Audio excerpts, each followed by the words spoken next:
And the thing with dissociation is that you don't notice that it's happening. It's a subconscious process.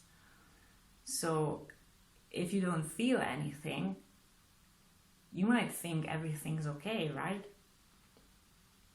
That's why it's really, really difficult to gain the awareness that you're dissociating.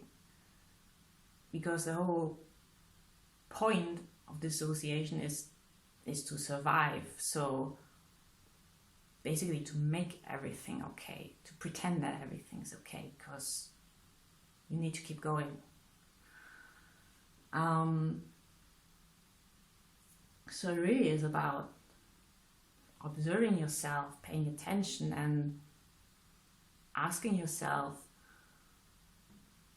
how well am I connected to my emotions?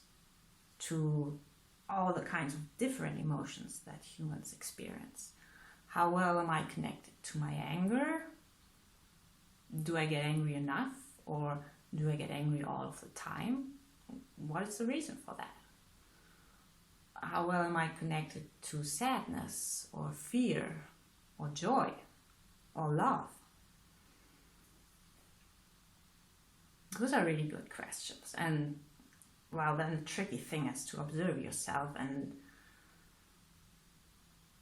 there's not a chart sadly on the internet that you can look up that says, this is the healthy level of connection that you have to have. You cannot show that. So, and of course, everyone has slightly different factors for stress in their life. Everyone will have a very individual upbringing, will live in very individual conditions, and very individual life situations. So it might be difficult for you to know, okay, so I know there's this cause for stress in my life. What amount of fear, anger would be appropriate as a reaction of me to that? Or a lot of people say, I think my childhood was really uneventful. I don't see how anything traumatizing happened there. Everything always seemed okay. And that's how I used to feel. Because as another survival, or part of the dissociative survival mechanism that happens to children, is that they need to stay attached to the parent, to the caregiver. Because as I said, that's their only chance at survival. So basically the motto is stay attached to the caregiver, no matter how abusive they are, no matter how dangerous they are. The body knows you need to stay attached. You need, the relationship with the caregiver is not something that can be sacrificed under any circumstance. So the child not only learns to suppress the parts of them that they learn are not wanted by the caregiver, whatever trauma is happening to them, all of these many traumatic events where they get neglected, abused, they suppress the memory of that. They have certain parts who will have been present during that traumatic event, and they then dissociate from these parts. So in therapy, these are sometimes called trauma holders, or they are parts who carry the trauma, who remember the trauma, and the other parts might not remember it. So some trauma might have happened in your childhood, but you might not be able to remember it. Or you might remember it but might not be aware that it was trauma because you don't have a huge emotional reaction to that. You're still dissociating from that. So maybe you think it was okay because that's how you grew up. That's, when you grow up, your surroundings, they become your definition of what's okay and what's normal. the world, you adapt to that. You're a blank slate. Children aren't born knowing what is a good parent, what are good conditions for a child to grow up in. They have to make that inference from their surroundings. So these are the main reasons why people don't realize that they have childhood trauma or that they are traumatized in their adult lives. And of course, the other big reason is that society as a whole is not trauma aware. You know, we have specialists who have this awareness about trauma, but this really important knowledge is not shared with all of society, and it is the responsibility of the government, of all the different institutions, of schools, the whole medical system, mental health system, of course.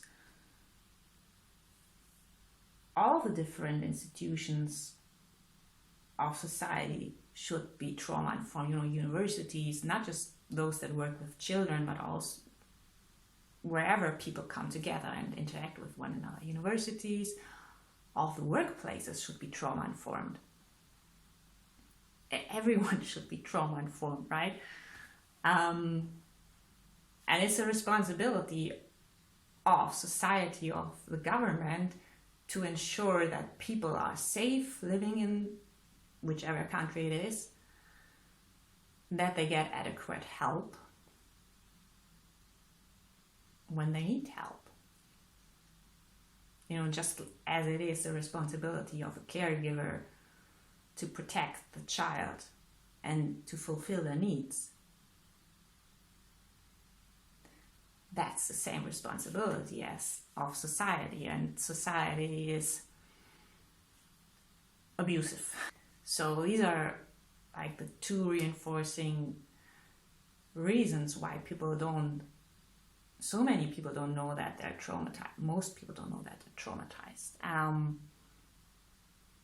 Because they can't remember, they can't know it from their own history, from their own childhood, and society is not trauma informed, so no one on the outside tells them this is what's going on for you. That's why it's so important to share this knowledge and to work for social change, that we really need to spread this awareness. And I think it's especially important to spread this in places that work with young children, so nurseries, doctors, and schools. Because, you know, if you have the awareness of trauma, you can recognize a traumatized child. So it would be so easy for teachers, nurses, doctors to recognize the signs of trauma in a child if only they had that knowledge. And that would save so many lives. So really there is no excuse for why this isn't happening. It's just ignorance. But returning to the question of knowing whether you have trauma, knowing whether you dissociate, I guess it's easier to figure out if you have trauma than to start with the question, how much am I dissociating? Is that happening for me? Because dissociation is, of course, not the only aspect of trauma. You can ask yourself if you have a lot of anxiety, if you have a lot of time where you feel depressive, so where you just feel a huge hopelessness or grief, or where you feel nothing. If you feel nothing a lot, then that's definitely dissociation. Though you might not call it that or know it under that name, you might know it as depression, or you might call it being zoned out or shutting down or being collapsed or being blocked or not being able to think or having brain fog. Those are all expressions that I've heard people use for when they are dissociating. So if you feel completely numb sometimes and can't do anything, can't think, can't feel, that's definitely dissociation. And the thing is, most mental health issues come from trauma. These are all signs of the body having adapted to a world that doesn't feel safe. So that's why a lot of people get anxiety, because they weren't made to feel safe enough when they grew up, for whatever reason. And they still live in a world that really does not have the priority to create safety for people. So anxiety is really, your emotions are always appropriate. They are reacting, maybe they're not reacting to what's happening in the here now, but what's happening in the here now triggers knowledge, events that happened to you in the past. So your body recognizes this even if you don't consciously do. And the task is to sort of reconnect your consciousness with your body and to listen to what your body is telling you, to listen to your emotions, to listen to your needs and what your body is expressing. So anxiety, depression are signs of trauma and what gets called ADHD. If you have a lot of restlessness, cannot concentrate, get really hyperactive sometimes. These are all, if you can learn about the sympathetic and the parasympathetic system, one is connected to fight and flight and being active, the other to resting, digesting, or the trauma version would be to freeze or fall into the collapse state. Those are all really important parts of trauma knowledge that everyone can just Google it. And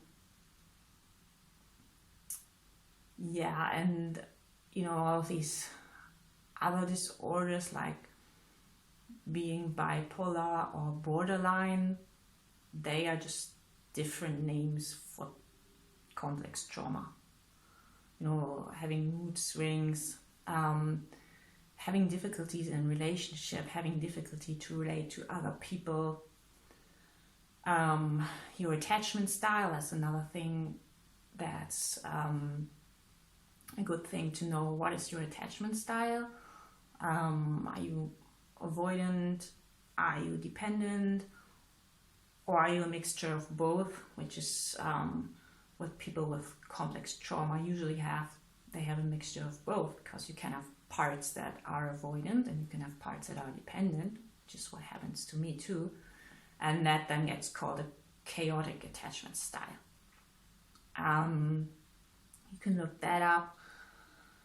And also what I found really useful for myself is the concept of different roles that children tend to be cast in dysfunctional families.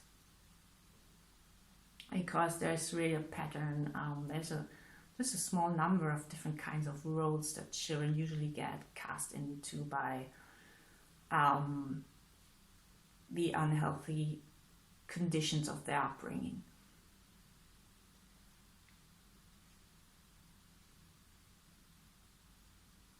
So there are roles like the golden child, there's the scapegoat, there's the lost child, there's a family mascot or the clown, and some children get parentified, where there's a role reversal and the child has to parent the caregiver. Well, and then of course these are all the emotional side of mental health, but then most of the time people who because as I said earlier, emotions and mind and body, they're not separate, they are one. So trauma is in the body, and you will experience that not just through emotions and what's happening in your mind, but also physical sensations, pain. So much of chronic pain is caused by psychological reasons. And again, there's not enough knowledge of this, or no knowledge at all most of the time, on the side of the doctors. They usually don't consider, maybe what you're experiencing is caused by some psychological reasons. Maybe it's some form of stress, maybe it's trauma. So there are endless lists on the internet of all the kinds of physical ailments that can be caused by trauma, just about everything. Of course, it's always good to make sure, if you can, that there is no physiological cause. But if you deal with any kind of chronic pain, things like chronic fatigue, autoimmune diseases,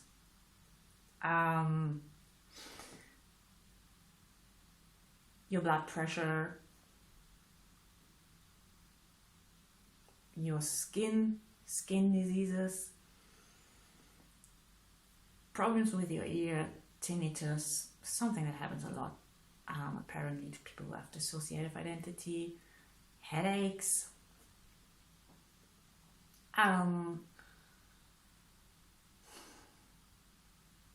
problems with your heart, with your digestive system. All of that is connected to, all of your body reacts to stress. And if you have long-term stress, as in complex trauma, then that will affect every part of your body, every part of your organism. So those can be expressions of trauma. Another thing that I learned about is how trauma affects the voice, not just in your singing voice, but also in your everyday speaking voice. There's this saying of being voiceless for all victims of oppression, and that counts for childhood abuse too. And it's a real physiological reality that trauma affects your voice.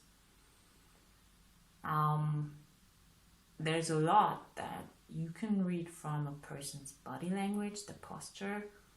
So a lot of people tend to have this posture when they're sitting or even when they're walking and standing. And it's a protective way of holding your body. You're protecting your organs. It's an instinctive, subconscious thing. So if you grew up in surroundings that weren't safe, where you maybe had to hide a lot emotionally, then this can express itself in such a posture. You're looking down, you're trying to make yourself small, not to be seen. So that can correspond to the freeze state. And those are just some examples that are coming to my head, but there's so much more. And once you start researching that, there is no end to the information you will find. And the knowledge is out there, but as I always say, and this is the frustrating thing, as people don't know what they don't know, they won't search for the knowledge. Because they don't know. So it's sort of the task of those who do know. I feel I have a responsibility to share this knowledge, to make it available to people and to try and reach as many people as possible. Because this is so important to literally everyone in the whole world.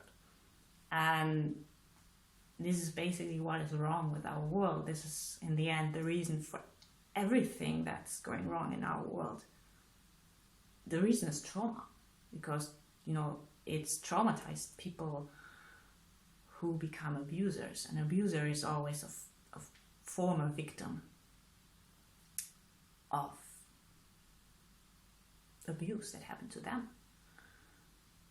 So every violence in the world, every destruction, all oppression, the climate change, in the end it's caused by trauma, because unhealthy people, started capitalism and industrialization, and here we are. So, not to forget war. Who are the ones running war, right? Not healthy people.